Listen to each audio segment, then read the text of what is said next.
And welcome back, my friends, to HYPER SPLAT, a community tournament brought to you by HYPER Japan Online 2021. It's day 2, finals day here on Sunday.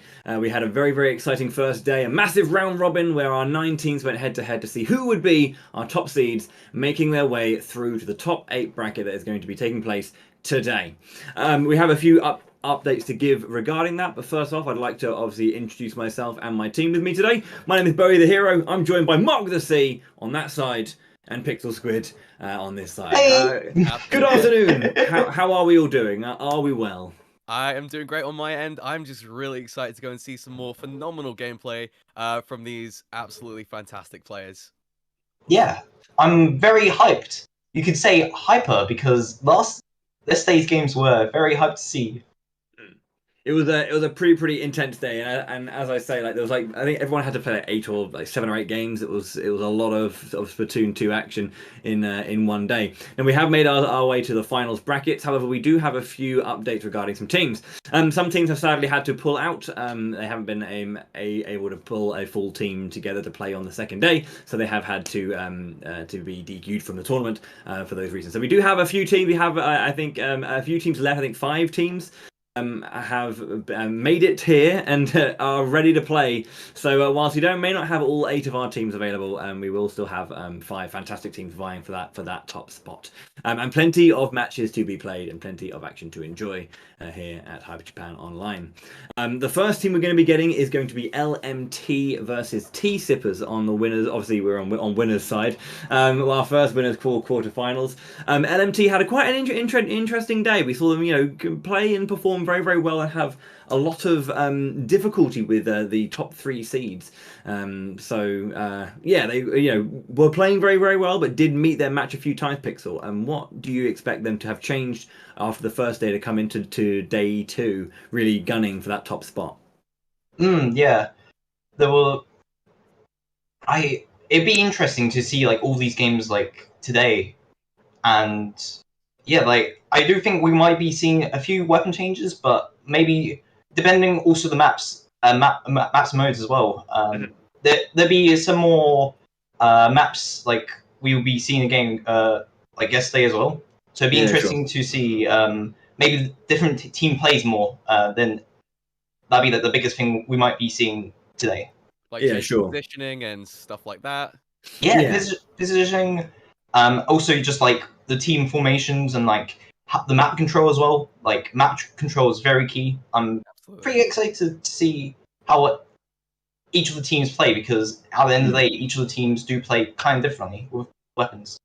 For sure, yeah, and I think you mentioned something very important there as well. Is that yesterday we had particular maps and modes always in combination, and these are parts of these tournaments. Maps and modes do change. So whilst they may have fallen to particular let's say they didn't play so well in Clam Blitz or something, it might have been that maybe it was the map combination that maybe didn't work out for them, and there will be something a little bit more straightforward for them to try and capitalize on today. So we will be going through those maps and modes later, because obviously we do have a lot of games to play, and therefore many combinations that we might see, especially depending if we see game 4 and 5, because these are best of 5. If we see 3 games, we're not going to see those later ones. So I think we really do want to go and see it come down to the wire, right? We want to go and see more Splatoon action, because it has been a while since we've seen some of these teams really battle it out, and some of those matches yesterday were especially tenacious, and it would just be great to go and see more of that action today. Yeah, definitely. My hairs go up when I see a game 5. Honestly, it really does. It's just so intense. It's game 5.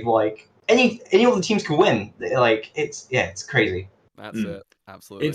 I think one thing that's really fascinating about this game as well, and when it comes to best of 5s and all that kind of stuff, is that if you're looking at other competitive games, any kind of fighting game, and you're looking at best of 3 versus a best of 5, and it's always oh well, a 1-0 situation isn't that scary in a best of 3, because you've still got plenty of time to adapt and to change.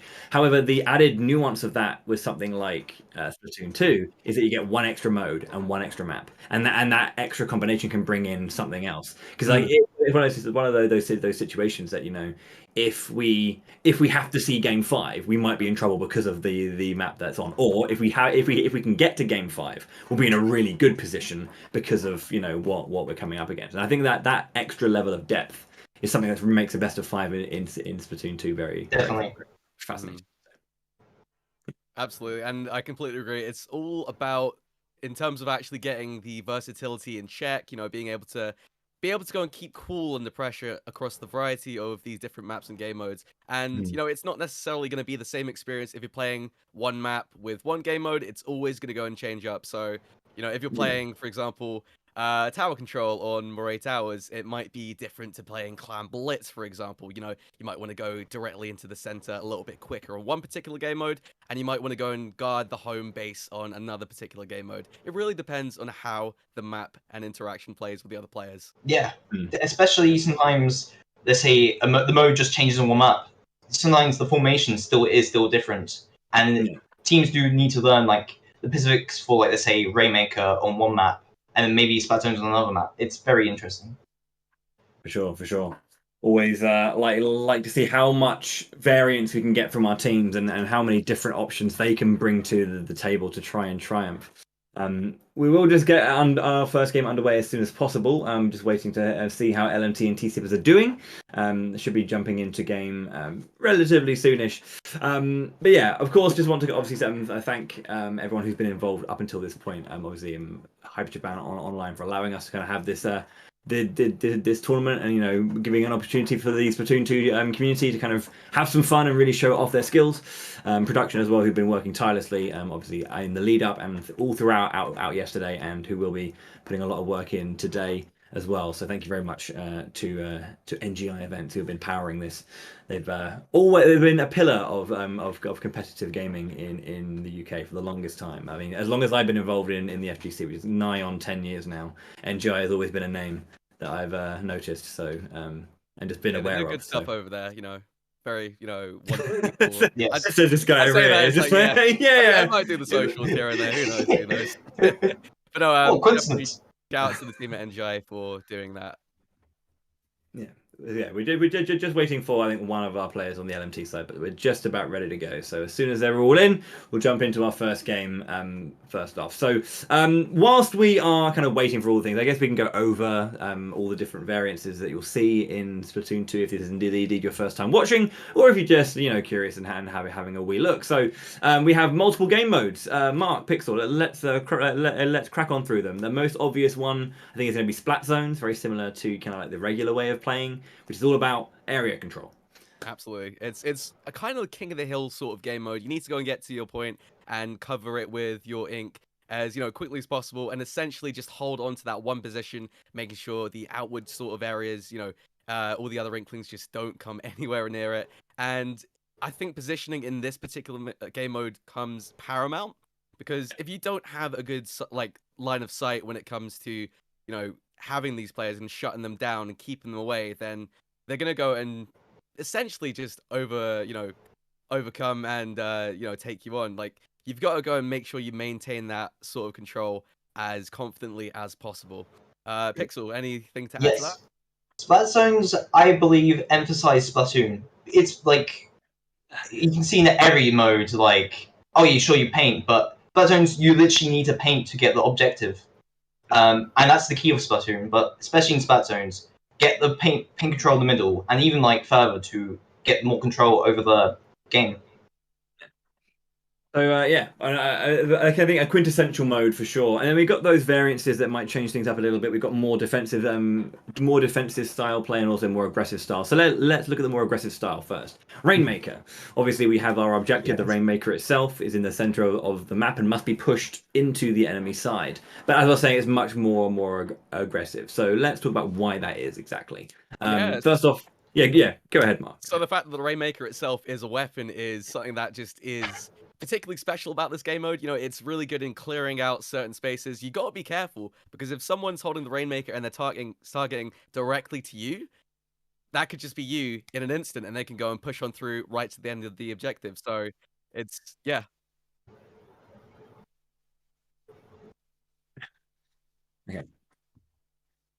1 second.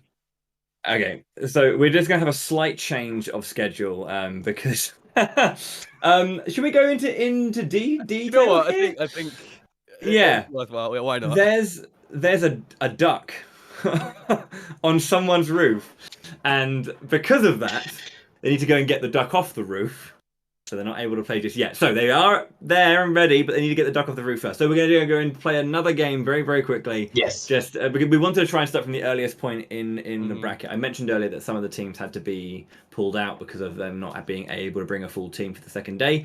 So we had 2 buys, and we're going to go over to the winner semi-finals first and play Cosmos versus Rambunctious Small Fries, whilst one of the members of the other 2 teams gets a duck off the roof. He gets a duck off the roof. We'd be talking through whenever we get comms in our ears, but I think I just need to go and sit down for a second and listen to that and make sure I understand. A duck on someone's roof. Yeah, I was gonna say, like, normally when you hear it and you keep talking, you're like, yeah, I'm listening, but I'm also kind of doing this. But I was like, wait, a duck? One second, a duck. I had to go and take a little bit to go and really focus on that. Wow. Okay. Yeah. Well, sure. hope you So. get duck off soon. Okay. Good luck. Yeah. Cosmos and Rambunctious Small Fries. Let's talk about these 2 teams then. So I want to have a look first of all at their results in the previous bracket. So where are we? Cosmos is one of the teams that I remember Layla talking about being very quite an exciting team and one to look out for. They ended up going 7-1 in their round robin, only losing to Chewits Mafia, who are our number 1 seeds right now. The other team, Rambunctious Small Fries, on the other end of that scale with the 1 and 7. So they managed to win one of those games and obviously managed to qualify. So, a lot of work to put in here, but, who knows? Maybe they, put a little bit of work in, cleaned up their teamwork. I mean, it looked like it was quite clean in terms of like the losses they suffered for their opponents. But it's a brand new day. Maybe they'll be able to push it a little bit harder with those new maps and modes. For sure. And especially yesterday, seeing some of the players from Cosmos really shine. I want to go and say a special shout out to Snipes. Some of the plays with the Bamboozler was absolutely incredible. Like, I did not expect it to be such an effective weapon in so many different versatile situations. And Cool Dude as well is a player I've played with in other competitive games similar to Splatoon 2. Seeing him really be a top inker, let's go and say, really someone who eliminates so many different opponents and really stuck true to his name in being a cool dude, keeping a cool head throughout.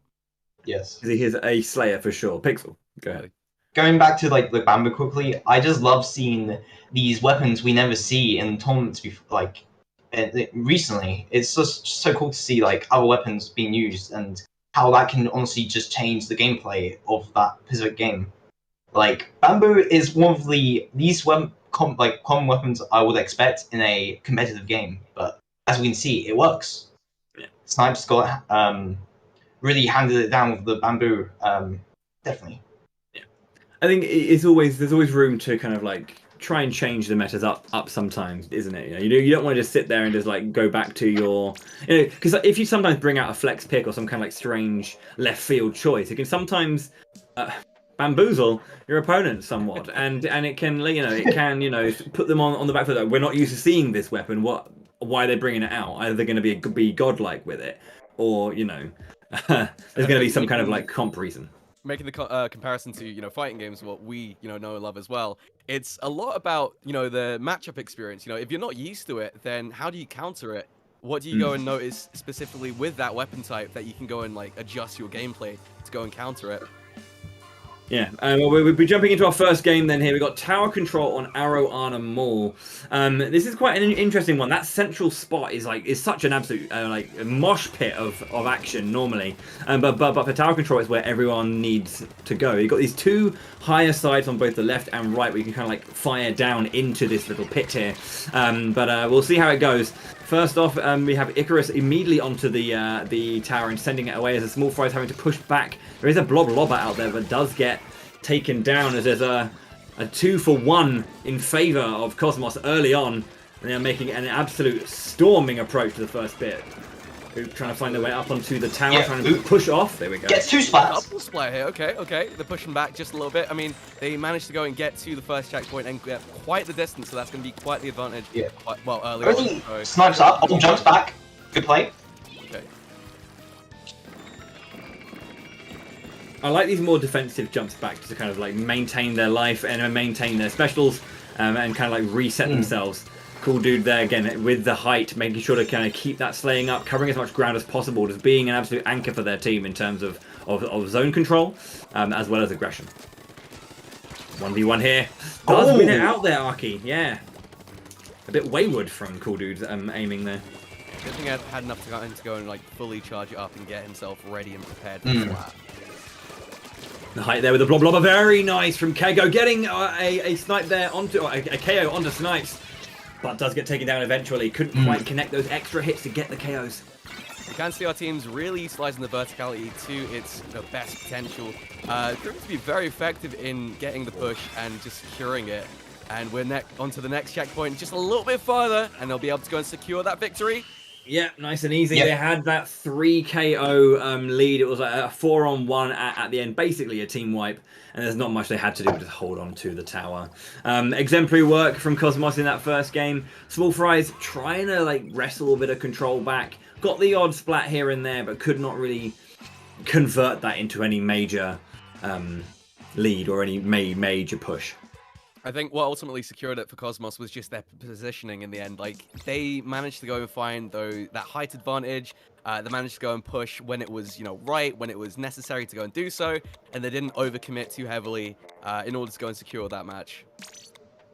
Definitely, and I believe even like we saw Snipes jumping out also helped them just push more, as we saw at the end of that game.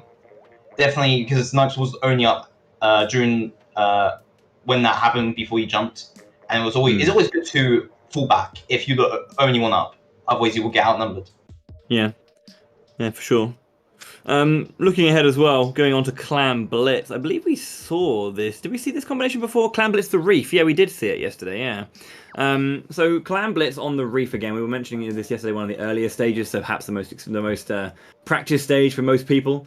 I mean, at this point, we're 4 years into Splatoon 2 now, so it's like at this point every stage is pretty well practiced. But having Clam Blitz here again, we didn't really have too much time to talk about Clam Blitz before we jumped into it. But this is one of the newer modes, and it's quite cool. So collect 10 clams, gain a power clam, throw the power clam at your opponent's shield. There's this big old ball, as you can see on the right of your screen there. Throw a clam blitz at that, or a power clam at that, sorry. Breaks the shield, and then any subsequent clam thrown in will be 3 points or 20 for another power clam. And it also maintains the timer that the shield is down. So early part of this game, yeah, we're going to see another Octo brush or like Ink brush. We see these brushes come out, I think, sometimes. They're really, really good for movement because you're able to kind of quickly move around that, and it's good for covering zones, grabbing clams, and then making plays from there. So already into the back line to see if they can turn around on Cool Dude here. Already Cosmos getting a goal. Oh wow, that was quick. Yeah. Well, we're almost at the halfway point. Yeah. Oh my god. There we are. Oh wow. I mean, Kego's just by themselves running around with that brush, just trying to grab clams. Only has 5 though. And they're only the main team which was up. Oh. Interesting.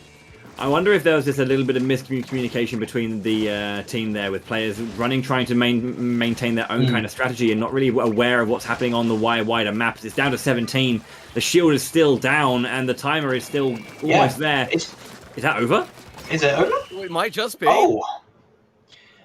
Yeah, it seems like Small Fries had some miscommunication, because especially with this mode, you need to like teamwork and just all the callouts to like, oh yeah, we are pushing now, we need to defend. So yeah, we did see small Squig actually try and flank at a little point, but I don't think they had the team support to go and fully push and commit to that. Otherwise, they could have been wiped themselves, and then that would have been a whole other situation in itself to, try and come back from. So unfortunate stuff there, but still, we do have another round minimum. So let's go and see what they can go and do to go and change it. Of course, we are moving on to Rainmaker on Muscle Forge Fitness. What can we go and see from these players to go and really shake up the meta here? Yeah, Rainmaker Muscle Forge Fitness. Honestly, an interesting map. It has 2 ways you can get to the podium.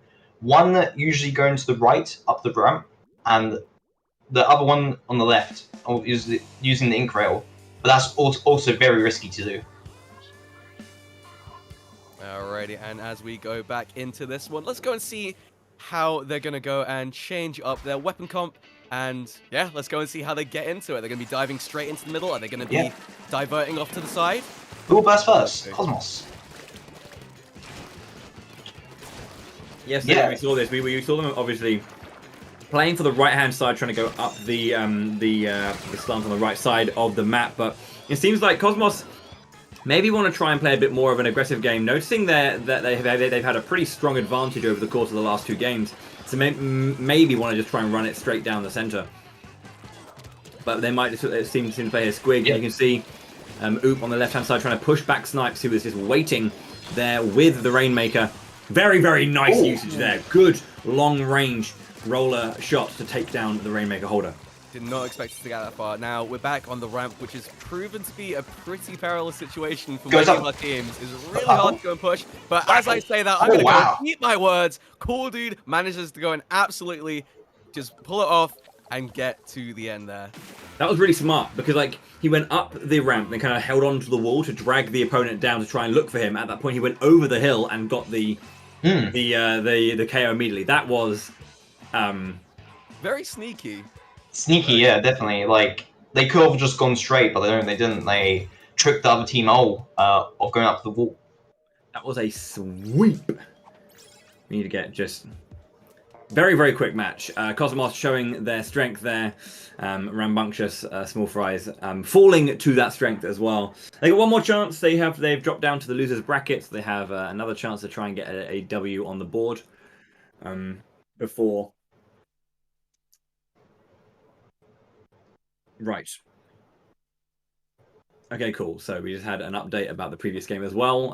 The duck situation continues, and so they're unable to get a 4th character in. So LMT will be advancing to winners semis. So Always I think ducks.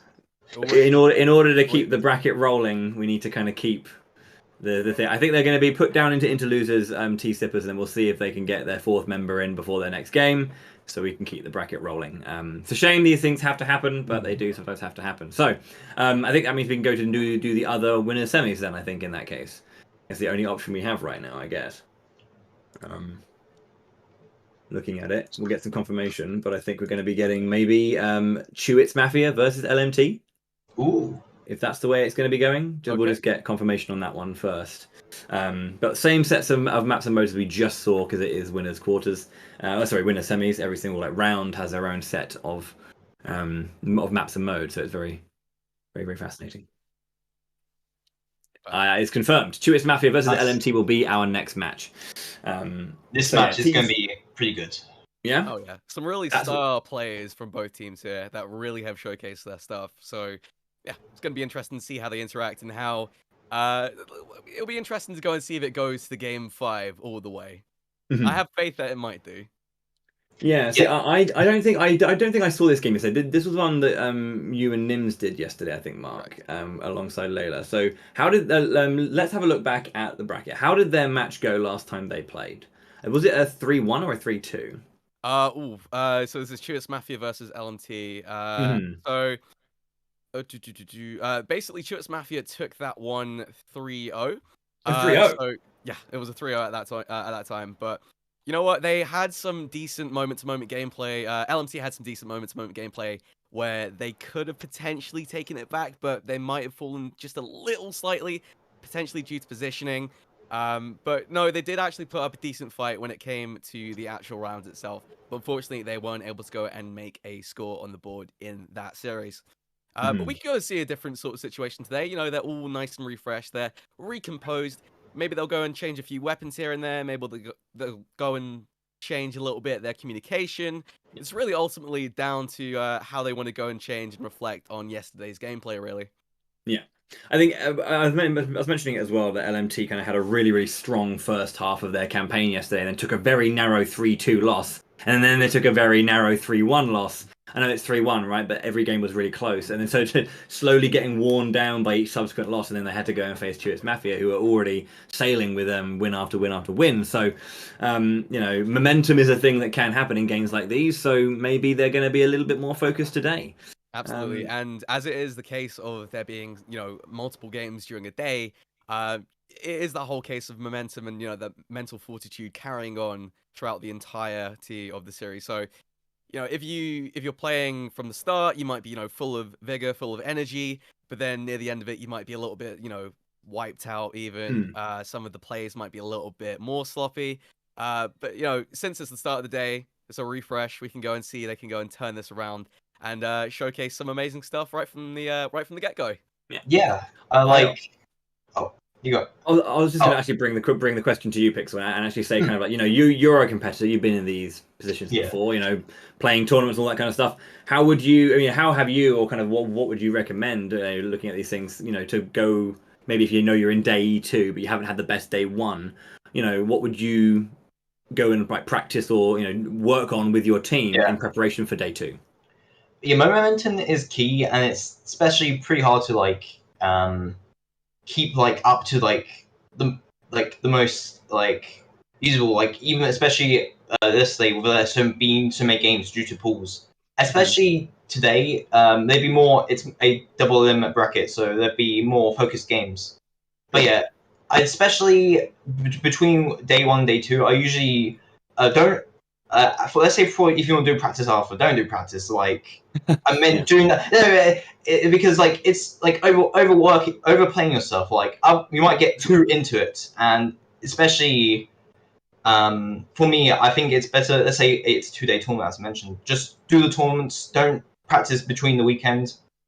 And just kind of let yourself relax and kind of more communicate to each other and actually have a conversation rather than be in the game and like let your muscle memory kind of like take over. But it's an interesting one as well, seeing as other people might go and think a little bit differently. Like if you're facing someone, you might want to go straight into a practice lobby and say, okay, cool, where could I reposition myself here, there, and this situation, where could I go and change this specific weapon I was using.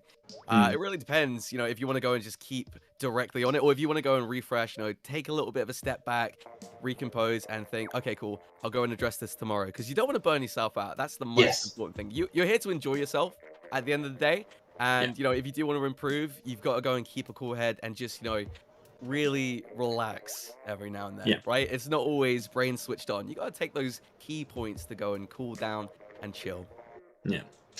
I want to quickly call out Dragon for that name, because it's really hard to do commentary. Call him.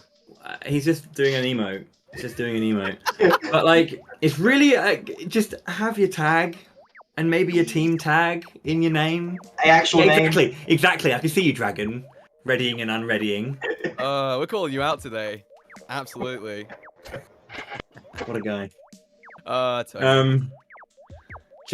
man, it's really tricky because like, especially when because like they're always going to be, when you're doing like some tournaments here and there, there'll always be names you don't always recognize, and so you're sitting there. I had the same thing with Smash all the time, where it's like there's 2 players and someone's just got like this silly kind of meme as their tag, and it's just like, and here we have Gary going up against I don't know, really bad edge guard game. You're like, I don't know, that's not your name. Use your name, mate. Anyway, we're back onto Arrow on them all for game 2.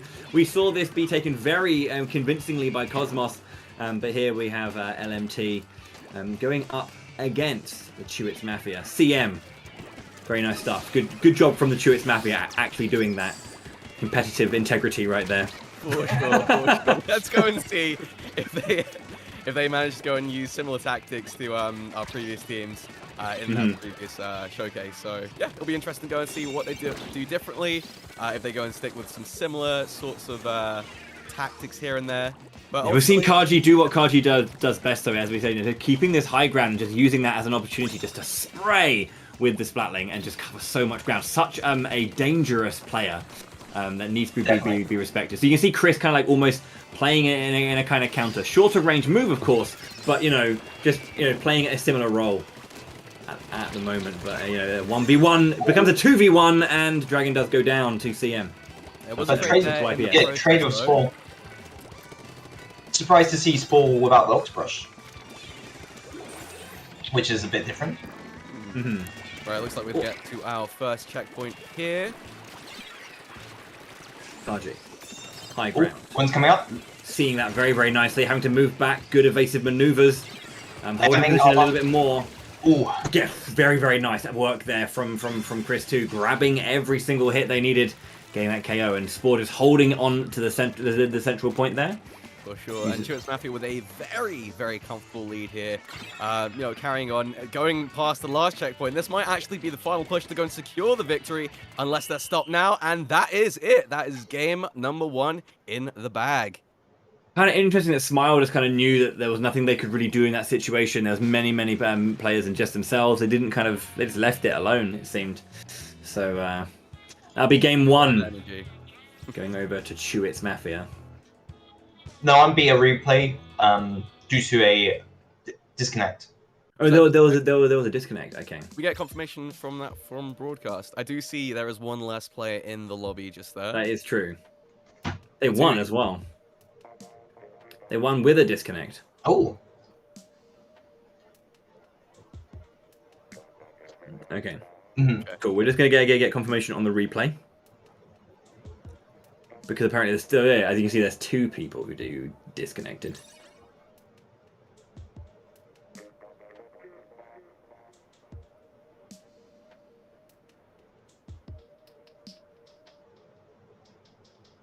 Okay, this is a fascinating game a fascinating turn of events here. Apparently one of the players is disconnecting because they have to host. So interesting. Well, we'll see. But both these teams played yesterday during the pool stage in the round robin. Did that happen yesterday? I don't believe so. we'll manage to go and sort this out in a bit. Either way. We'll figure this out ASAP. We'll get a confirmation on exactly which player that was and see if it works out. But of course, thank you again, everyone currently watching at home, for your patience. It's really appreciated. Of course, these things do happen, but you'll be back, and we'll be going and seeing a lot more Splatoon 2 Hyper Splat action very shortly. So stick around. You know, we'll go and natter on your ears for a bit. You know, could talk about a little bit more in terms of what they could potentially do differently if they're having a replay there. What could they change about their gameplay? What could any of the stay connected to the lobby would be a great start. I'm gonna say it. Like, that'd be a great way to start. Just like be in the game. You've got a much better chance of winning if you're in the game.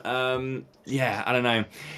It's hard to kind of like now sit there and analyze that previous game, because individual moments at the early part of the game were fine, but then obviously when the disconnects happen, obviously play breaks down. So, you know, it's not much that we can really say when play breaks down halfway through. So, looks like the players are jumping in, but we want to make sure that everything's good before we actually get another game underway properly. So I think we might just do a quick test to see, maybe. Again, we'll get a confirmation on that ASAP, so you know. But it is an online tournament. Nothing we can do about it. It's live. I'm sorry. So your patience is very much appreciated. It's just how it goes sometimes. We've had ducks. We've had disconnects. Just DCs all day long. All on the Sunday. Always on the Sunday. And always on a Sunday, absolutely. Yeah. I think the day of rest, as people sometimes call it, for the router as well. Leave me alone. I had a hard night yesterday. You were gaming until 3 AM playing Pokemon Unite. Why? Yeah. Right. This is interesting. We're just getting confirmation here. We'll let you know. Right. So this is an interesting situation where apparently being able to stream, play, and host is one of those things. But again, this is something that was being done all day yesterday with no issue. So yeah, can't quite tell what's going on. Not too sure. We'll get to maybe it might have to be the case where said player who can only host has to host, and then production have to jump in and join there and then spectate from there. That is cracking outcome if so. But these the things NGI Events team, of course, currently streaming on mobile internet. No, they're on a gigabit connection. Of course, so they are on a gigabit connection. Can you imagine if just like, yeah, I'm just hotspotted to my phone? Yeah, sure, that'll be fine. Completely. Oh mate, I remember doing that like in the early days of trying to do online events. Like people would like say, "I've got plenty of data, just use my hotspot." You must have the sickest 4G, bro. Must have the sickest 4G. Oh goodness. Got H plus. Let's give it a crack. Jeez, H plus. I haven't heard that in years. To be fair, every now and then I see it on my phone. Every now and then I see it. I've actually like played Splatoon 2 in the park recently. So okay, I've brought my phone. You know, it's on a 5G connection. I'm hotspotting. It is on, you know, in handheld mode. It actually works pretty decently. Now, I'm not saying if you're entering a tournament that you should be using this, but if you're casually playing on a you know, a non-ranked game mode, if you're just doing turf wars or something, just, you know, it's cool, it's chill. Yeah.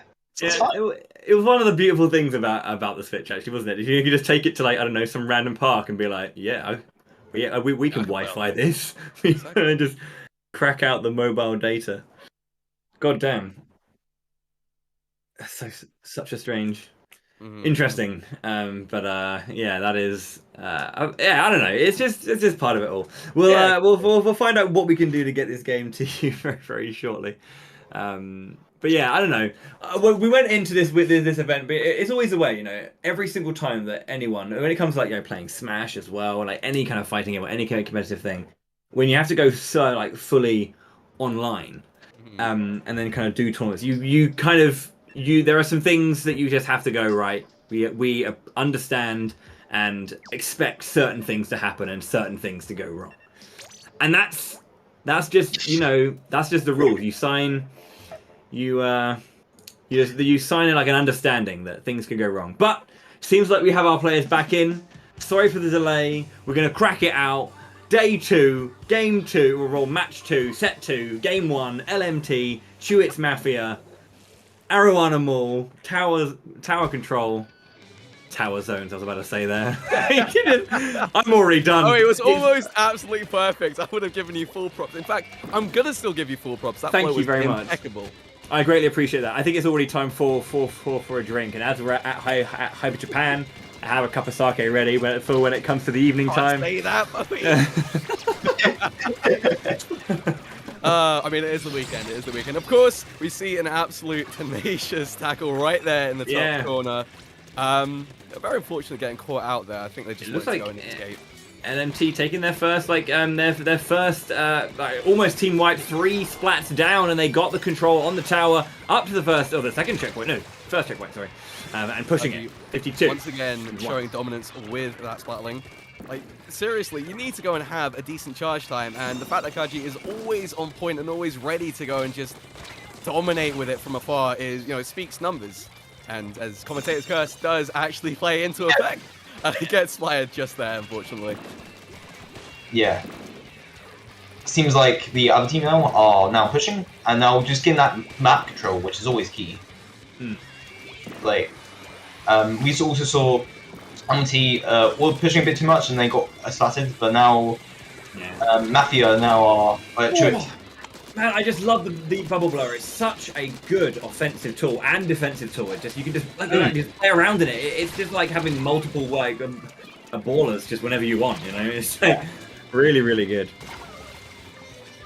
Looking like it's been an absolute bloodbath or an ink bath down here as we have 2 for 3 trades. As once again the lead is being taken back right now by Chewits Mafia. In the lead now. Yeah. Oh, they're off, but still they're going back on just a little bit, just for 1 point. Still remaining in that space. And now it's moving back to the center and back on again. Back on the game. Oh my god.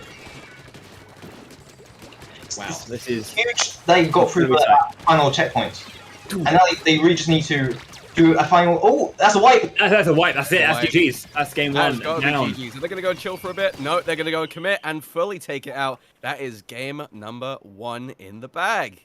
Indeed. Didn't see any disconnects either. Looks like that one's going to count. That is a 1-0. And we will go to game 2 next. Game 2. I'm so excited. You can see it. Yes, feel it, mate. Feel it all the way from over here. So it's going to be Clam Blitz on the Reef again, I believe. Yes, it is. Yes. Clam Blitz on the Reef. We had quite an explosive game 2 in the previous match. See how well it goes on this next team. NGI, spectating, Bravo team is LMT. Alpha team, Chewits Mafia.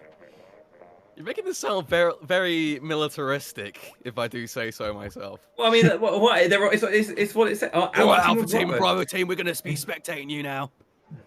I don't know what's going to stop. Stay frosty. Get to your units. We're touching fresh, down. Okay. All right, so of course, as Bowie was saying last time, we did see a 100-0 wipe. Let's go and see if we can see a bit more of a back and forth this time. Pretty similar weapons as well. All right, they're gonna go and see if they dive straight into the middle, or they're gonna go collect some of them from the side there.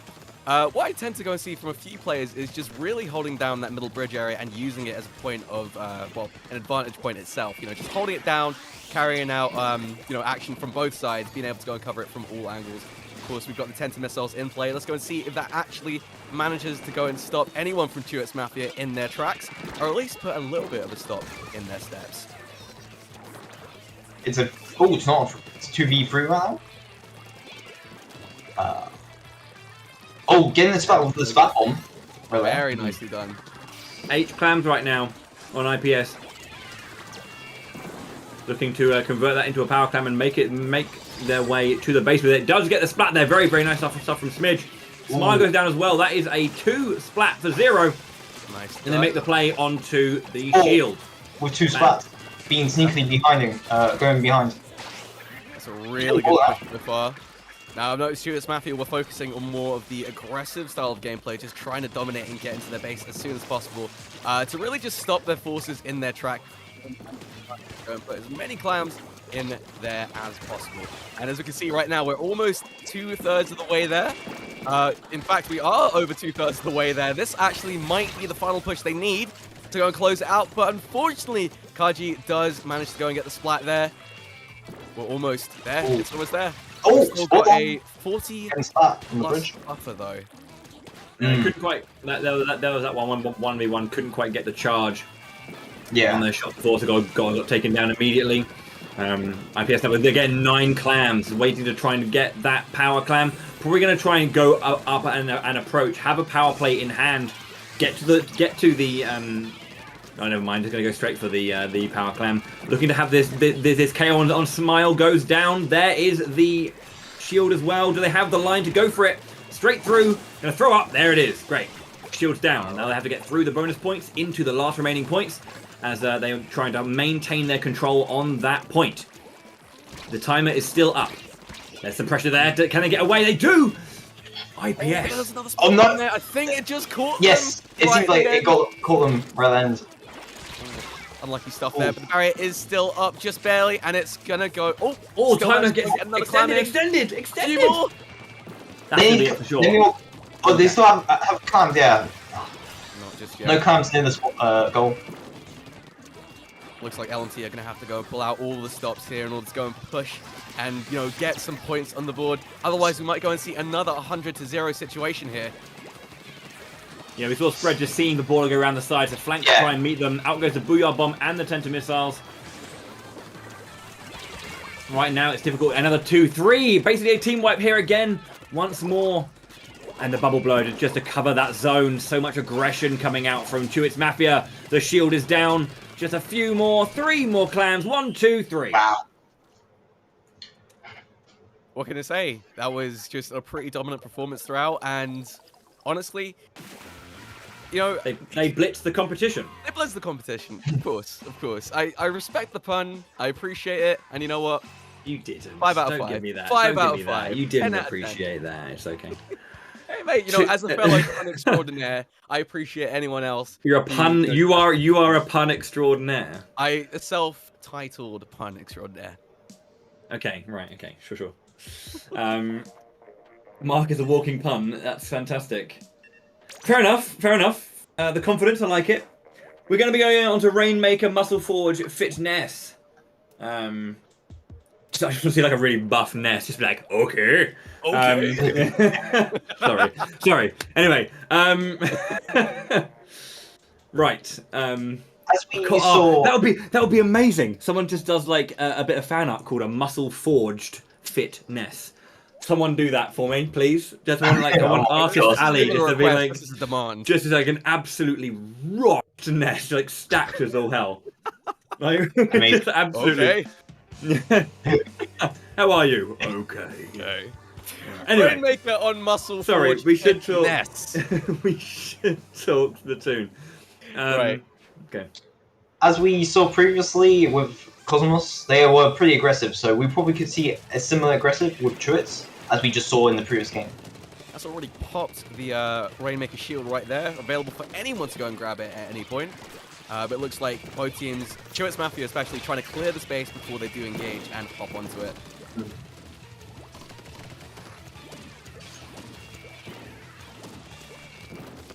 Right, we're seeing a little bit of... Okay, nice flank there. Didn't manage to go and commit and get the elimination. Fine. Ooh. Okay, okay. Looks like Chris is trying to go and make some of the space and, you know, really get ahead of the curve and just make that Booyah bomb. But getting caught by the Booyah bomb in the process. As we've seen, the ramp has been a very, very perilous situation. And they just got splatted right near the end. Unlucky stuff there. They still there. Distance. They are still there. They're still applying that pressure. Let's go and see if they can go and close it out with 3 of the team, of the enemy team right there on top of them. That is 1 on the board. They were absolutely amazing there. Even though the Booyah bomb caught Chris, everyone else got pushed away. And they managed to just to get that pull. Just dying seconds there did get pushed back. Now, Rainmaker is in control with LMT. They are looking to find their way forward. Try and get some kind of control on this map. Spore on the side, covering with the Octo Brush. And that is a pretty significant lead there, but let's go and see if they can go and hold their own. It might be worth, you know, Chewits Mafia just holding it down and just being as defensive as possible. Maybe not even securing the actual win itself, and, you know, just running the time down to go and secure the win. The thing is, though, is like the more they hold this in place, the more they have to deal with a bigger power play coming out from Chewits Mafia, who are able to just hold line, cover, you know, get some coverage, slowly build up those specials and make a power play. They need to try and rock the foundations here. They can't be too hesitant. Definitely. As we keep seeing, Chewits just keep getting these splats, so they can't. The MLT can't really keep on pushing with the Rainmaker. After a little while, you know, the pressure that they're building is fired back. You know, respawn times in this game are very, very fast. So at one singular splat, if it's not capitalized and then like pushed on from, isn't going to get you too far, really. You need to. There we go. There's 1, 2 splats down. They're going to be pushing up again with the bubble blower again, doing a good bit of work. Chris, you can see spread by themselves does get 2v1. Smile, Kaji, and Dragon all up on the top side, just pushing back. Kaji forcing Chris back a little bit, just that presence. Rainmaker once again in Dragon's hand. We've seen this player with this weapon before. Never mind. Yeah, it was great in the process, though. That was completely fine. I mean, it's still in LMT's favor where it is positioned, so they can go and grab it at any point. Maybe just chill for a bit. It's really up to how Kaji wants to go and play this. Do they want to go and wait for some backup? Do they want to just go and get the Rainmaker themselves? I mean, right now we just saw that Heavy Splatling did absolute damage right there. Maybe they don't even need the Rainmaker to go and push on through. Oh, I reset. They wanted to try and grab that. At least the shield's back up. They can maybe contest the shield and pressurize that. Tenta missiles look like they're going out. There's 1 splat on both sides here. And you try and maybe get a splat onto Chris, who is just peppering and just being such an annoyance for the opposing team. Not that Chris is annoying, but you know what I mean. Being an annoyance. Meant nothing Especially... by it. Meant nothing by it. Just a fly being like, get away. Go ahead, Stray Pixel. We're talking about Chris, especially with their bubbles. Like, they keep just getting the bubble special and just keep them pushing, as we saw with their various pushes in this game. They have the bubble blower available now. Kaji has to back off. There's only a minute left, and that's still 76-1. There has to be something major coming out from LMT if they want to have a chance of staying in this game. It's 2-0. If they lose this, it's over. They're going down to the losers bracket. That's the thing. They really decided that, honestly, at this point, it's probably the best to just go and hold it off. Chewits Mafia don't really need to go and do too much. They just need to go and defend the point. They don't need to fully commit to a push. So if they have the Rainmaker in their court, then, you know, power to them at this point. But then again, LMT could go and pull something out the bag with a mix of specials and just find that one opportunity to go and push. That could really be it, honestly. Yeah, 20 seconds here. They have to take control and they have to make a play now. Chris is backing off. Really good angle there, just to pepper damage down and be again that annoyance and trying to get up. covering all of their sides really, really well. There's 4 seconds left. Chris does get the 1v1. Do they have the Rainmaker? If they lose it now, it's game over. Two splats down. They are 2 against 4. They get 2 back. Have to push now, Chris, with the bubble, pressurizing the Rainmaker. Getting caught in both sides, but getting flanked in the process. Smiles. There was 3 down. They have to push now. They have to push now. This is it. But everyone's respawning, so it's going to be pretty tight. They had to push there, but they didn't have the moment. They didn't have the momentum Everyone's to do back up now. They need to defend Smile for dear life right now, otherwise it will be absolute curtains. They need to go and push now.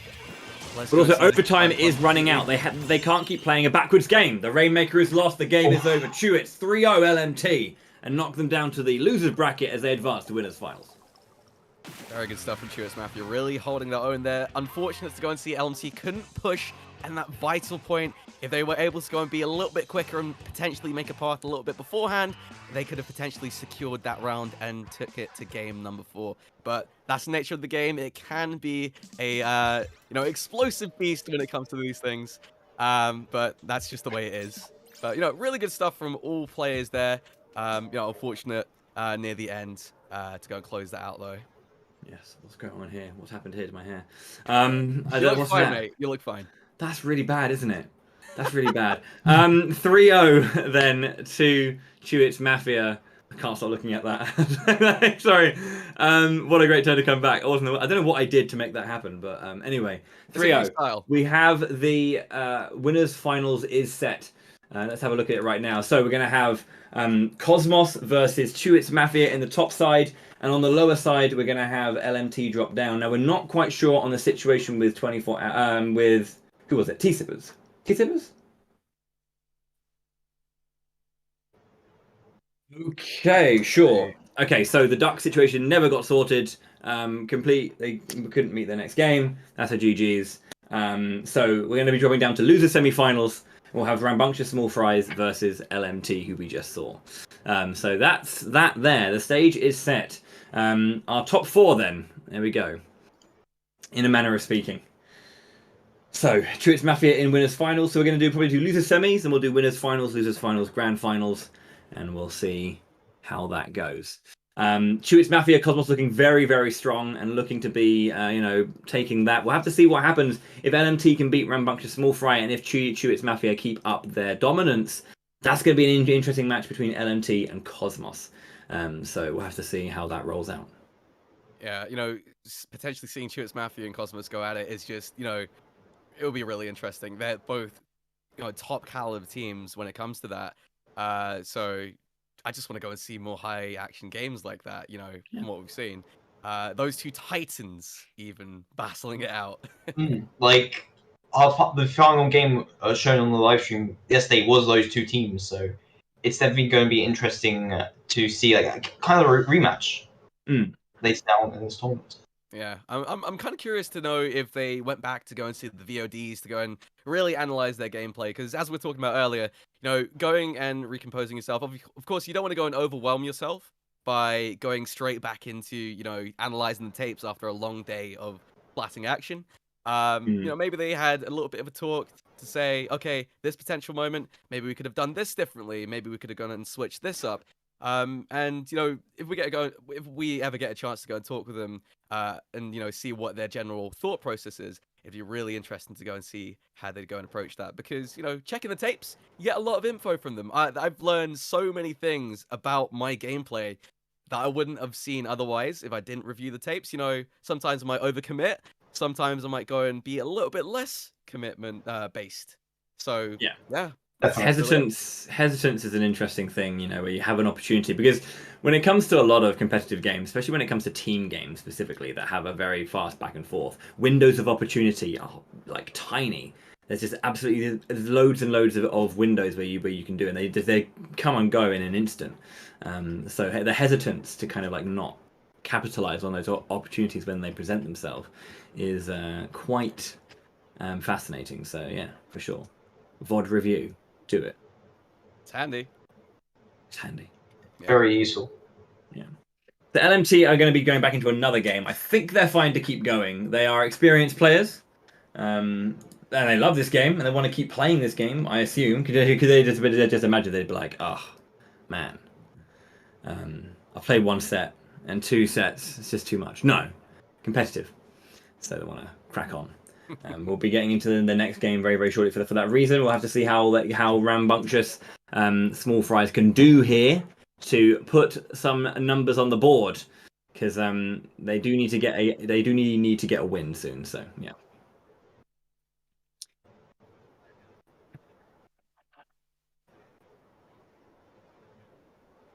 Right, this is a fascinating outcome here. This is a thing. Yeah, we just got news. LMT don't have 4 players. However, they are willing to play with 3.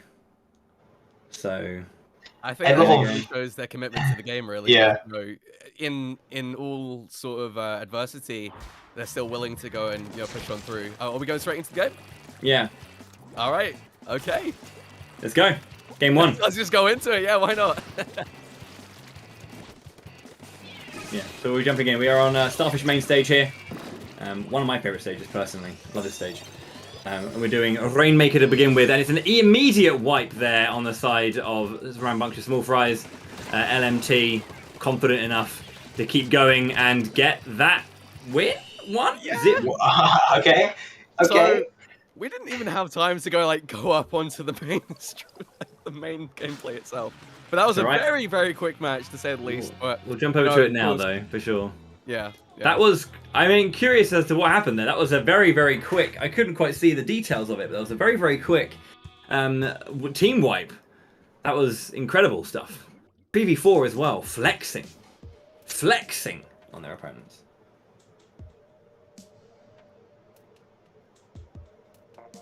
Alrighty.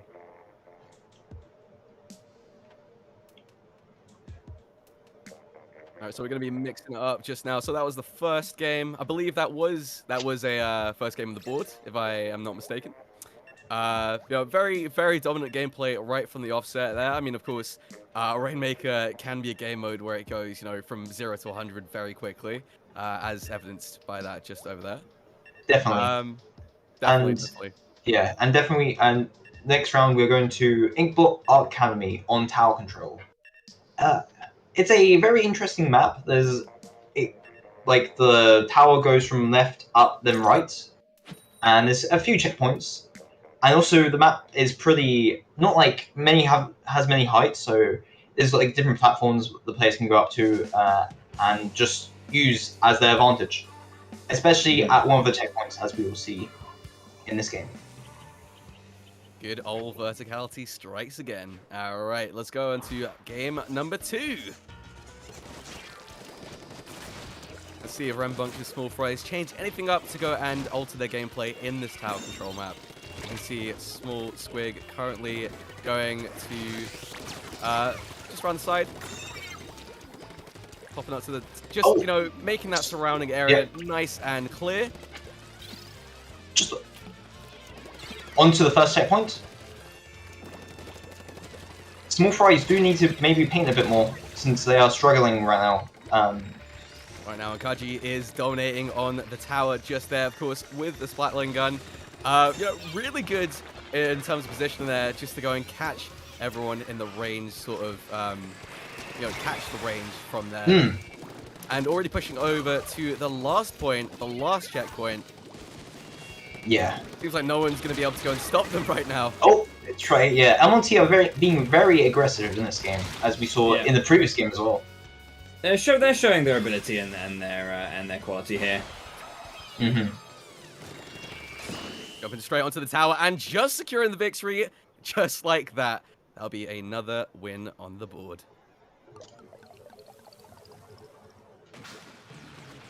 Very nicely done. I mean, I think right from the get-go, you could definitely see that LMT had that composure on point. They had their positioning, everything in check, and they were just ready and, raring to go right from the offset. Yeah. Also, especially with their 2 end zaps, which is very good for painting. As we saw, they just pushed their painting for the turf on the map. And, yeah. Yeah, and I think it really helps in terms of actually getting to, the enemy base at that point. You can go and get there significantly quicker with something like an end zap, right? You can go and make that distance, make that space so quickly. Definitely. And that next for round 3 is Muscle Forge Fitness on Splat Zones. A map we saw earlier, but now it's on Splat Zones. Like, Good old Splat Zones. yeah, very good. I do like Splat Zones on this map.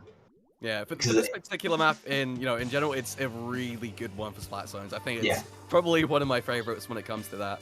But let's go and see if that reigns true for LMT and all Rambunctious Small Fries. Let's go and see. We go and see a change up here at all. They've gone for the double roller again, which is pretty interesting. Not too much in terms of like the super long range there. So yeah, again, something like Kaji will just be able to control the space really well, push them back from afar. As Rambunctious Small Fries try to push into the center, but keep getting caught on these open spaces. They need to try and find a way around.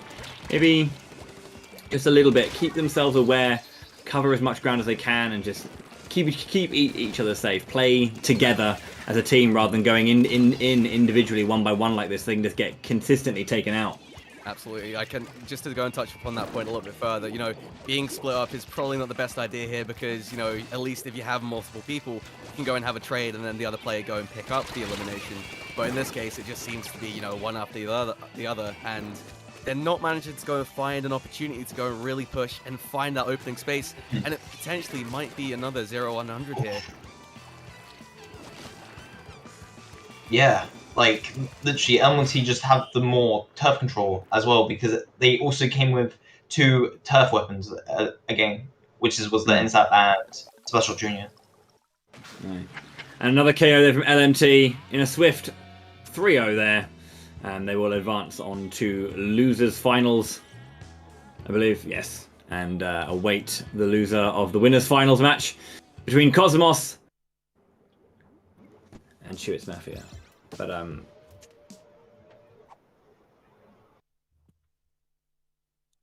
yeah, very, very excellent stuff so far. It's been good to go and see the real pressure being applied right from the offset and throughout from all of our teams who are getting involved. It's been especially exciting to go and see LMT in that last couple of rounds to really showcase what their stuff is. Yeah, very, very strong team, and really put in the work there. Rambunctious Small Fries have played a lot of games this weekend. Didn't manage to get a point on the board, but really showed that dedication just to keep playing and try their best to get those victories in. Obviously, when it comes to competition, you will go up against stronger teams. It's all about coming back stronger, going away, getting that practice in. Coming back a bit stronger as an individual and as a team, and hopefully we will see them again shortly, again in the future to try their hand at more competitive Splatoon 2.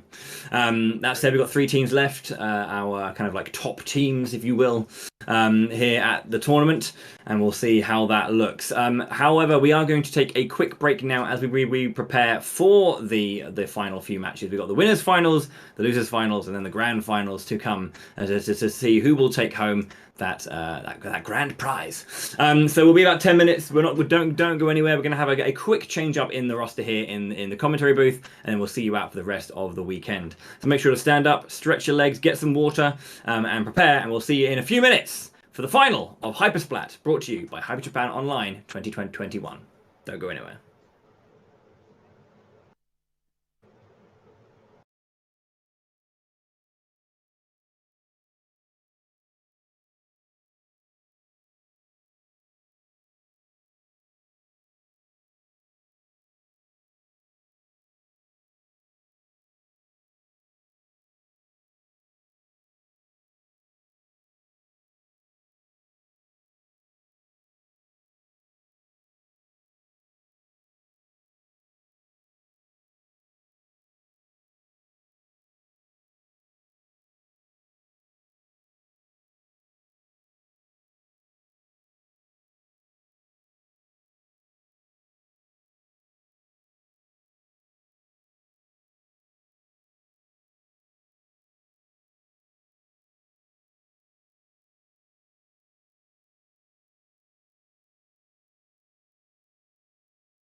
Welcome back, everybody, to HYPER SPLAT, the Community Splatoon 2 4-year anniversary tournament brought to you by HYPER Japan Online 2021, powered by NGI Events. My name is BowietheHERO. I'm joined by Nimmz, and I'm joined by Layla, and we're here to take you through the finale of the HYPER SPLAT.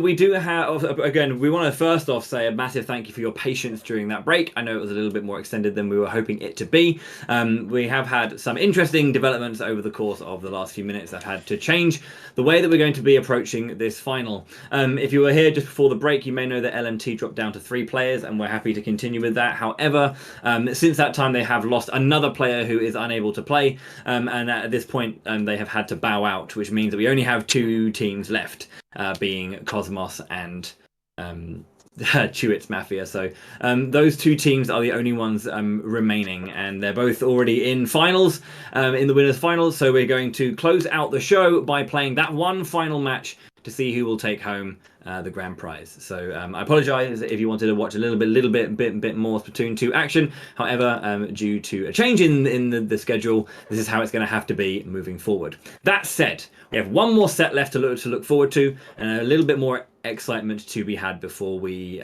leave here. So obviously we've had 2 days as well, Nimmz, Layla, plenty of games that we have seen, we have commentated on. So, you know, let's talk about this final one. Cosmos and Chewits Mafia, 2 fantastic teams who have played very well this entire weekend.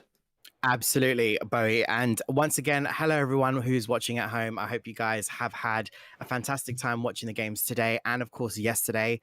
We saw some brilliant games all across the board, whether if it's just Cosmos or Chewits Mafia. Every team that we've seen so far has been absolutely amazing. And it's been an absolute pleasure to see everybody playing Splatoon 2 over the weekend.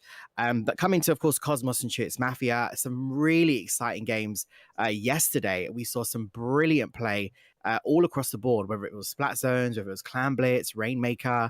The hype really continued, and a lot of the games really went right down to the wire. You definitely heard myself and Layla screaming a lot yesterday, as we were literally, it was a match, literally a point difference, especially when it came to things like Rainmaker and Splat Zone. So it's going to be really interesting to see what these guys pull out of the bag. Is there anything that they've got hidden in their artillery, should we say, for this grand final? So Layla, I mean, like, where do we even begin? Like, I'm trying to remember like some of the madness from yesterday.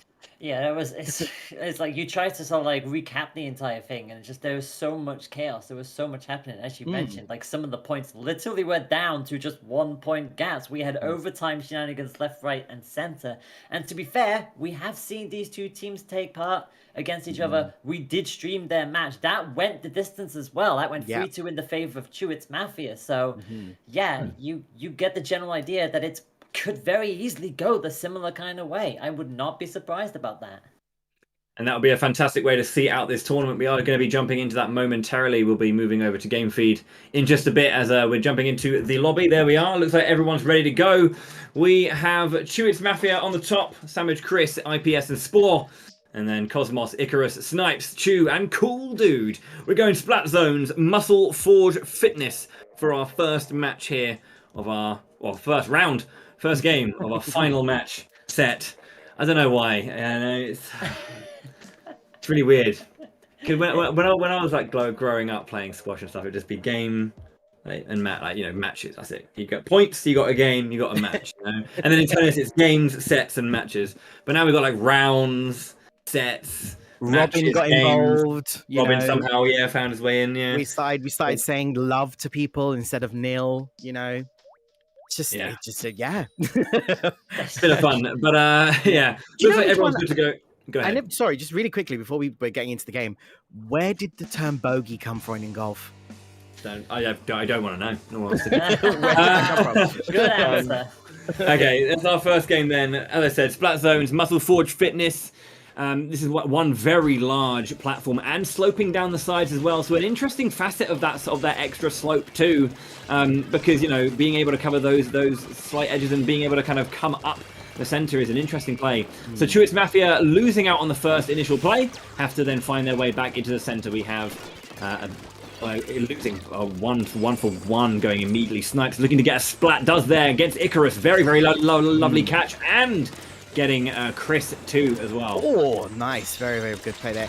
And again, the zone in this particular map is very, very open as it is in the center. There isn't really too much places for you to hide and keep control of this zone. But as we can see here, both teams are really pushing quite aggressively here. Icarus moving around real nicely with the Zapper and takes the squid jump back to the zone to come back in again to get out of that danger zone. And not going to be any surprises at this stage, especially with just a minute gone. Bubbles immediately out to make sure that it stays green for Chewits Mafia. An awkward jump coming on in, but Icarus doing their best to get as much turf covered as possible. Sandwich will at least mark a good bunch of them with missiles and quickly straight back on up to keep this zone heavily contested, although not for too much longer because down they go. Oh, I was just about to say the Savage Sandwich is back. But no, good times. Right, back again. We still got that. We got that plus bonus point ticker going down.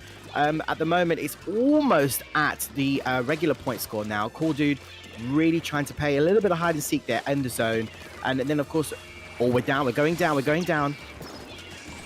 Chris fires out the ink armor there with the bubble blower. Tries to go in as much as they can, but once again, Cosmos take complete control. Although they're about to lose it again when it gets taken back.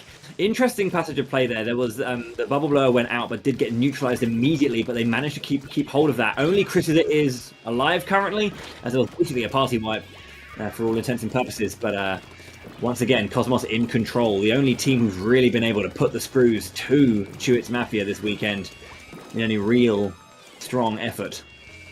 I was going to say, it's been close from them from start to finish, really. And as you mentioned earlier, that splashdown pretty much neutralizing the bubble blower at this state where the competitive play is at now. But it is gone back to green. Chewits Mafia are still on the movement and unfortunately not quite wanted the trade there as Icarus survives and pops that straight back onto the orange side of the field.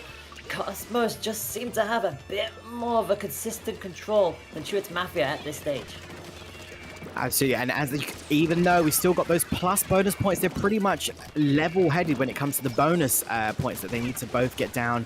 Chris, very nice splat there, trying to get himself back into the center there, using, of course, that squeezer to try and cover as much as he can. We're back in control. Let's get those bonus points down. Snipes, good old Snipes, using that hide and seek ability just over on the side there. He is trying his utmost to get in and cover as much of that as he can. Back onto Chris here, we can see that the map still is pretty much ticking down for Chris's team. Yeah, Chewits Mafia looking to push their advantage, hold on to the spot as much as they can. They have managed to get control back, looking like they're going to take the lead here when we only have a minute and a half roughly left. There we go. The lead is taken over by Chewits Mafia. After such strong work from Cosmos in the first half of the game, it is all Chewits Mafia here. More grenades going on up back now, and this is exactly what they need. And unfortunately being splattered on the zone, the last thing you want to be doing, and that is pretty much a wipe. Chew will at least try to neutralize it, takes control with the splashdown. Nice hold from Cosmos, but still conceding the lead. There's still just over a minute to go, so anything can still happen in this first game. Splat Julius has been fantastic at just getting these kills immediately, quick in there, just gets a splat and gets out. Such a powerful and menacing weapon, this Splat Julius. If you're on form with them, there's one, but eventually does go down. A trade there at the bottom. Icarus helping to get the zone back there. Oh no, but we've lost it with the bubbles in there. We're trying to resume it. Icarus, there was just too much going on. Cool Dude, oh, with the double splat there. Very nice wipe. We've taken, or almost taken back control. There we go, bringing down that plus 25 down. It's looking like at the moment we're going to be going to some overtime. I think these guys are not letting up. Yeah, this is looking good though. I say that it's 4v3 now. Chris at the top here, just getting such good shots. Wonderful jump off to get that snipe as well. Chris falling down. It looks like they're trying to contest. Does get control back in their favor, and they're going to start taking down those points. 10 seconds left on the board. It's up to Cosmos now to get the point back in these next few seconds. Traded again. Looks like it's going to hold on. 4 seconds remain. Chewits Mafia will see this out and go 1-0. Right. Yeah, not surprised. That was incredible from start to finish. Cosmos had a lead for so long, but Chewits Mafia just swinging it towards the second half of that match. And able to keep it there nice and consistent. Good hold on right at the end when that final push was coming in, crucial from Cosmos. And again, just that good consistency. But you look at the splat count, and Cool Dude was being a fiend with that Tri-Slosher. Don't 1v1 in close range because it will hit you no matter where you stand. But yeah, really good plays from both teams so far. Absolutely, really, really good plays from both teams there. But of course, that is only the first game at the moment. We're going to go straight into the next game, of course, which is Tower Control. We are going to the Inkblot Art Academy. Now, this is going to be interesting because are we going to see some switch ups? Are the teams going to stick with the same weapons? Are they going to stick with the same loadouts? Are they going to change? This is what will be really interesting to see as we are playing at the moment for the grand final of this tournament. Are we going to still see some bamboozling from Mr. Snipes? Are we going to still see some savageness from the Samage? I'm just creating these little alliterations from yesterday, folks. Those of you guys were here yesterday because these guys were really shining with some excellent play yesterday. So let's see what happens. I mean, I could do you one better and just be like, Samage's Savage Slosher. There you go. Because Samage only uses the sloshers. I've been making a note of that. There's been the base slosher and the soda slosher so far from Samage. So and the same goes for Snipes. Snipes has only been using the bamboo. The bamboos. I mean, he's literally been bamboozling so many players. I'm in absolute awe of the talent. It's brilliant play. Brilliant play. So we're just waiting on. Oh, here we go. On that note, here we go, guys. Game 2.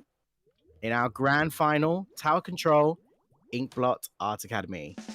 We've seen this map before, and this map and this combination before in this weekend, and it was a very, very exciting close game, I believe, between Cosmos and LMT at the time. I think it was. So Cosmos have had some fascinating games here. What can they do against Truitt's Mafia, who are currently 1-0 up? That game one being incredibly close and incredibly indicative of both of these teams' abilities. Wonderful stuff from Cool Dude there, just getting the splat immediately. Take the tower. Chris looking to get that. Oh, wow, just seeing it out. It's getting taken down, and it's a 2-for-2 trade once again. As we have Snipes maintaining control of the tower, creating a line for his teammates to get up the wall when they get there. Chris now trying to find their way on, having the high ground firing down. Extra range, obviously, as the weight of the ink does pull the shots down, of course. Yes, feeling that pressure. Chris tries to squid jump out of there. There was a whole bunch of stuff going on with the Inkjet and the Tenta missiles as well, but unfortunately gets taken out. Icarus trying to make a ploy to move forward. The tower is, of course, heading towards that second checkpoint. Are they going to take this? Is this going to be a quick and easy game? It's really looking like it, isn't it? Like the final checkpoint is ticking and it's done. They only need to move it 10 more clicks and they've absolutely got this now. But that was a hell of a screen. Oh, no! Wow! Basically a team wipe, but the one surviving player after all the commotion jumps on the tower and sees it home. Wow. Yeah, you gotta love that. Like, they must have thought, okay, coast is clear, we're all good, but they all took their eyes off the tower for just that little tiny moment, and all you need is one person to keep that moving, and that is exactly what happened. So, first push, first game. That's exactly what Cosmos needed, and it ties this setup. It's looking spicy now, isn't it? 1-1. We're going to a game 4 minimum. Yeah, that's exactly what we just said, Bowie. Absolutely. You're definitely right there. So, you know what? That was quite a sneak up there for those guys. That was quite a sneak up. I think what tends to happen is when it's so manic with the players playing so excellently, for a split second, I actually took my mind off of the tower itself as well. And lo and behold, those guys just swept it in very, very nicely. And again, brilliant teamwork there from both sides. Very, very excellent teamwork there from both sides. And I think it's going to be interesting to see what these guys do next now. Because where are we headed next? We're going Clam Blitz, I believe, and we're going to Walleye Warehouse. Aha. So, yeah. Very, very nice indeed. So, Clam Blitz. Are we sticking? We are. I mean that, yeah. They're going to stay in the same teams. Yeah, there it is. We're going to... No, I mean, I actually meant in the sense of weapons. Oh, right, sure. Yeah. It's fine. We're still going to be sticking with the bamboozling, the savagery, and Mr. Cool Dude with that brilliant splatling.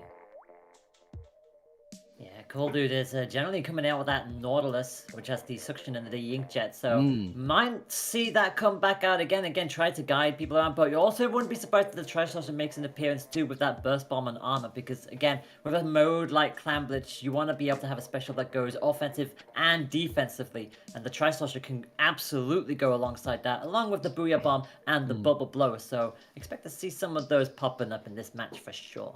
Absolutely. And with a mode like Clam Blitz on a map like Walleye Warehouse, there's going to be definitely going to have to be some strategic players. Some people would like to just hide up on that glass at the top, or we're going to go around the sides, trying to break that barrier to put in as many clams as we can. But on that note, here we go.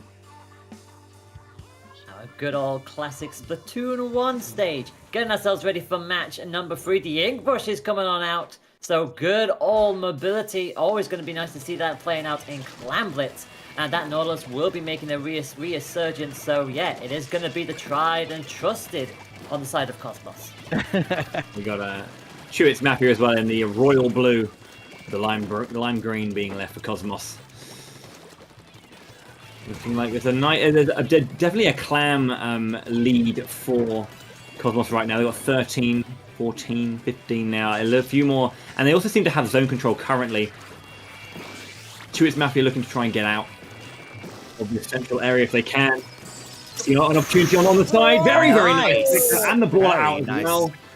Brilliant play hold that position. Yeah, they realized that the missiles were out and they absolutely went all in with it. Ball does get taken out, but again, from their point of view, their work was done. They managed to shut down the Bamboozler before it could really get into position again.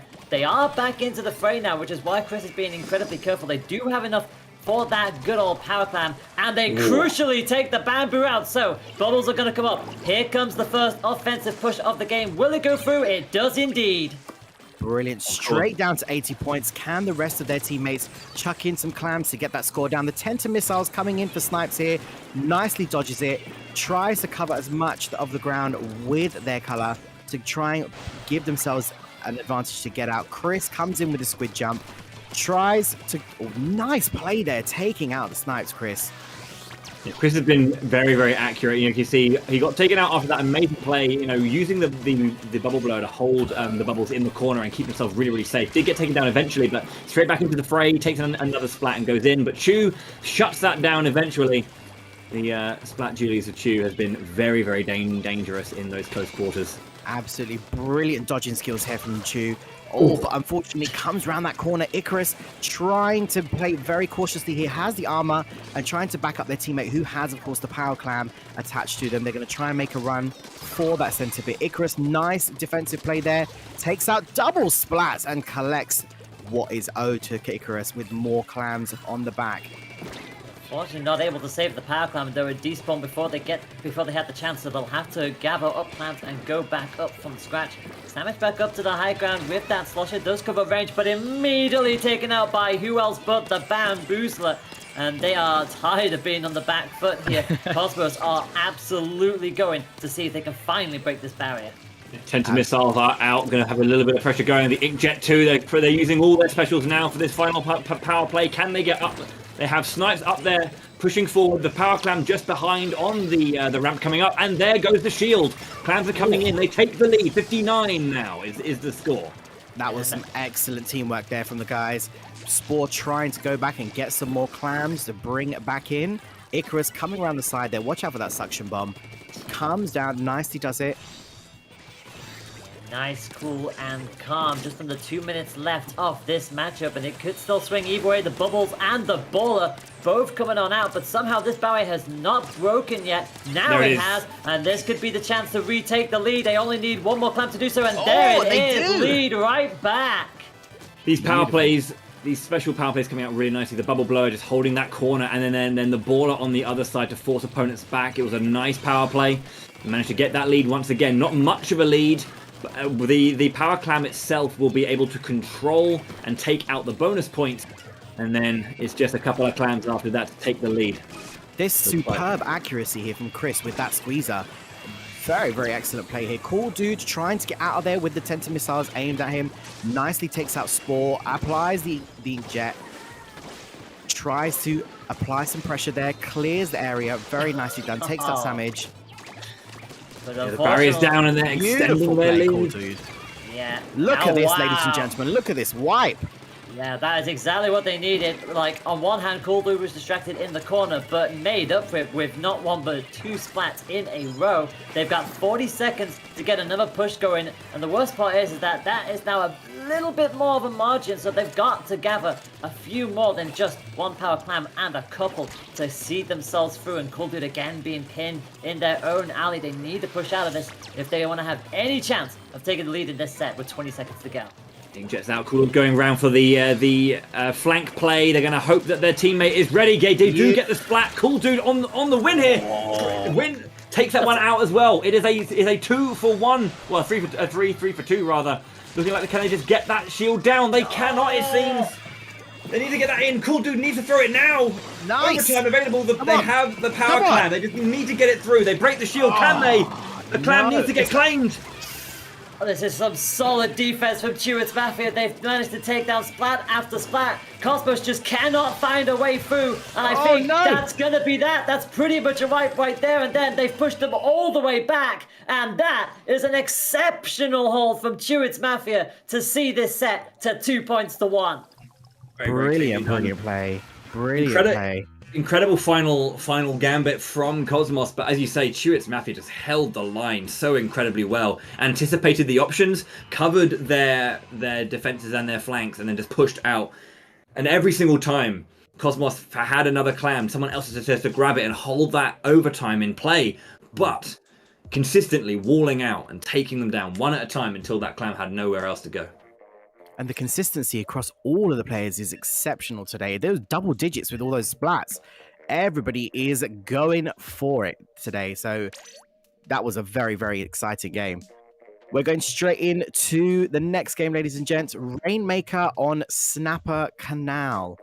Now, if you thought everything was intense already, when you add Rainmaker to the situation, it's about to get even more chaotic. And the best part about this is that we saw Rainmaker Snapper Canal yesterday, and the match that we saw with that was absolutely ludicrous as well, because we had one team push to 4, the very next team pushed to 3, and then the very next push was the KO. So if that happened in the early stages, just think what 2 of the best teams we have at this tournament are going to do here on a stage where, goodness me, anything can happen now. Absolutely. This could, of course, be match point for Chewits Mafia, but this also could take us to the Game 5.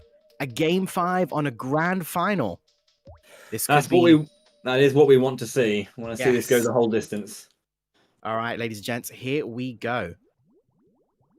Match number 4, potential championship point for Chewits Mafia if they can just see it through that little bit longer. They'll be starting off in the purple and rocking in that slosh here. The Octopus coming on out for that little bit of extra power, and Cosmos in the green. Here we go, my friends.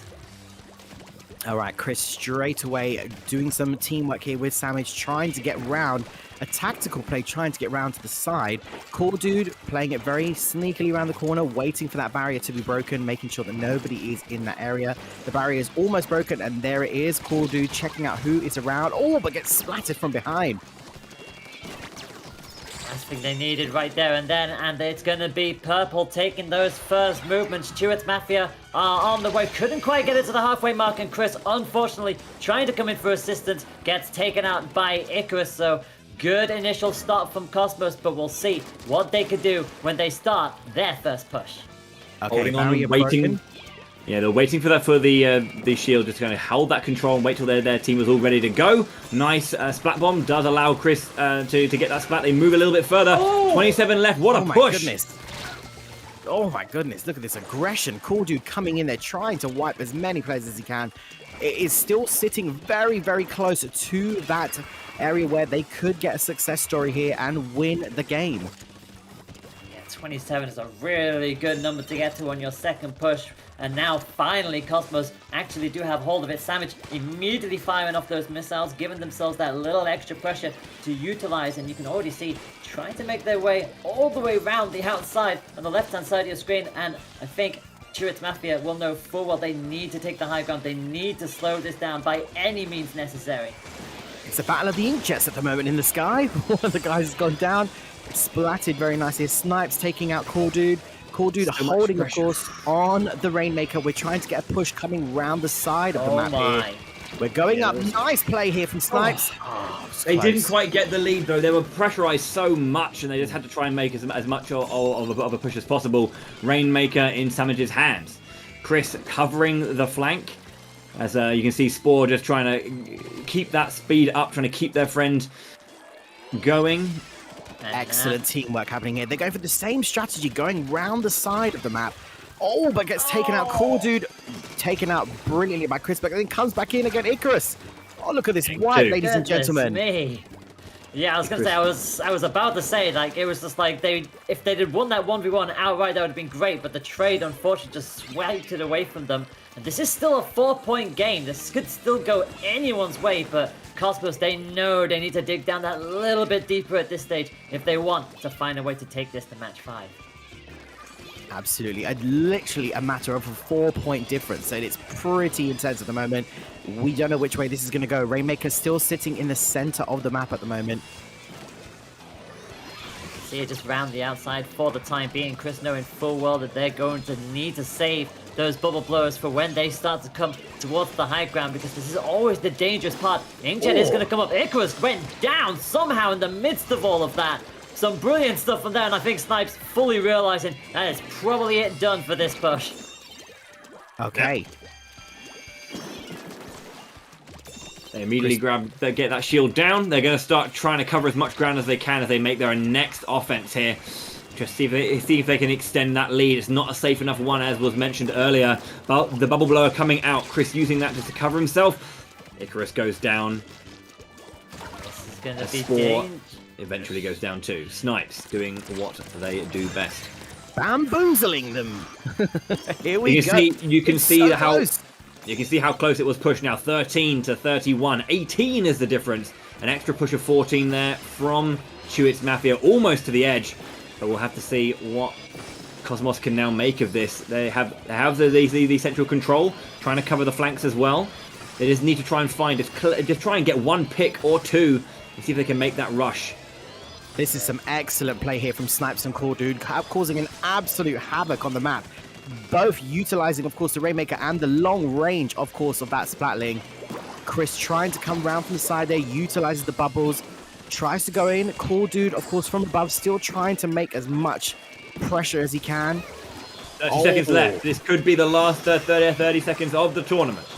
They're going to have to get a move on here because the Rainmaker only has 10 seconds left on the clock as well. So Cosmos need to get a move on with this, but Chewits Mafia, again, just like with the Clam Blitz match earlier, their defense is rock solid. That is timer expired for the Rainmaker, so it automatically self-destructs. And with 10 seconds left on the clock, well, Chewits Mafia know they just need to cover this off, and that'll be that. But if they go down here, that should be it. That is championship game ruined as well. The wipe happened, and Chewits Mafia will be your winners of the Hyper Splat event for this weekend.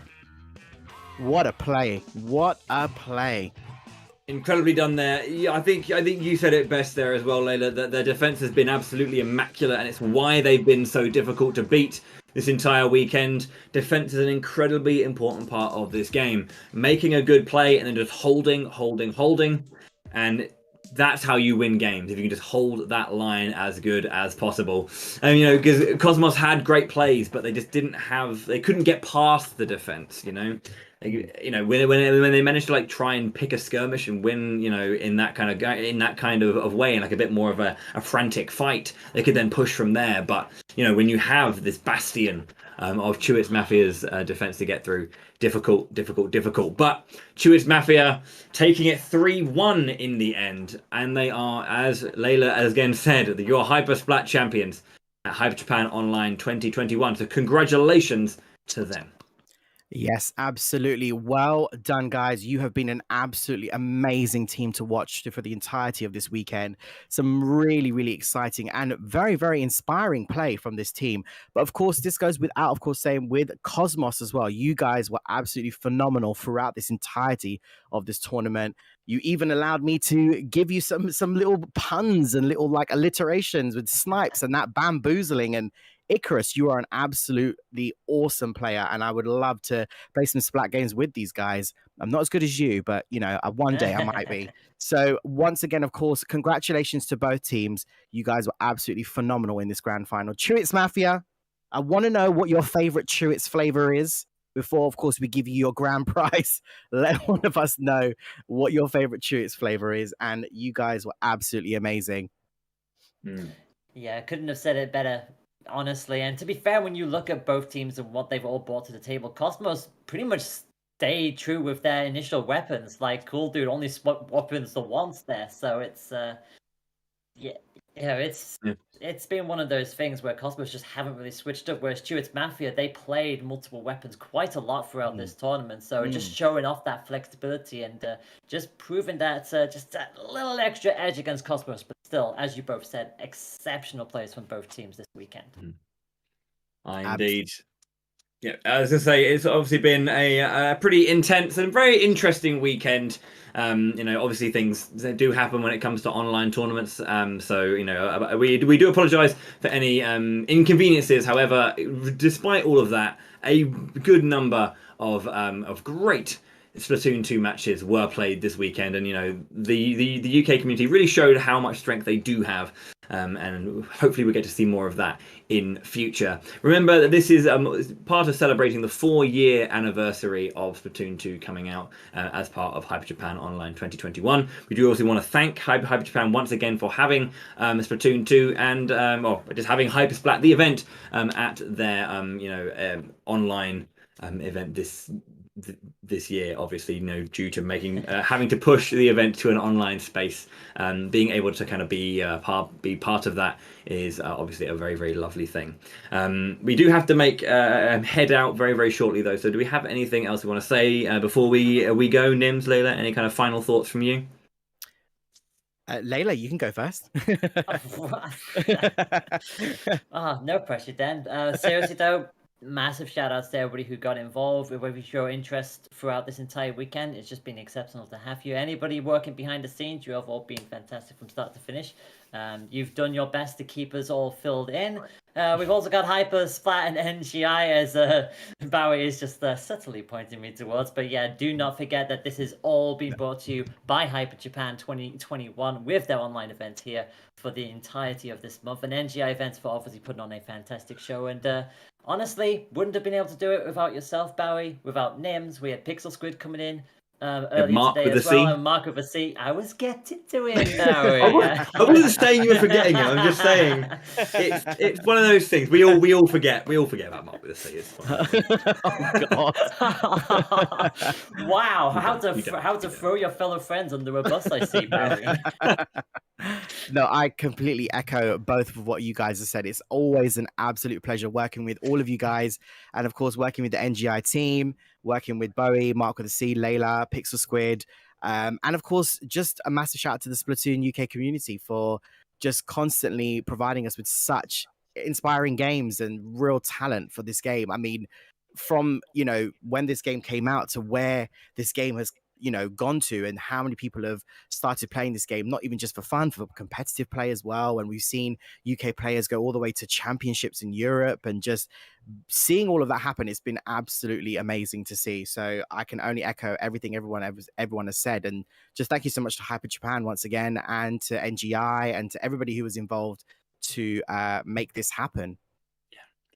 It's been a fun weekend, and of course we hope that you had fun at home watching. We are going to have to call it there. Obviously there's more events happening as part of Hyper Japan Online, so make sure to stay tuned to that. Follow them on Twitter with the old you go to twitter.com Hyper Japan event to keep apprised of everything that's going on with Hyper Japan.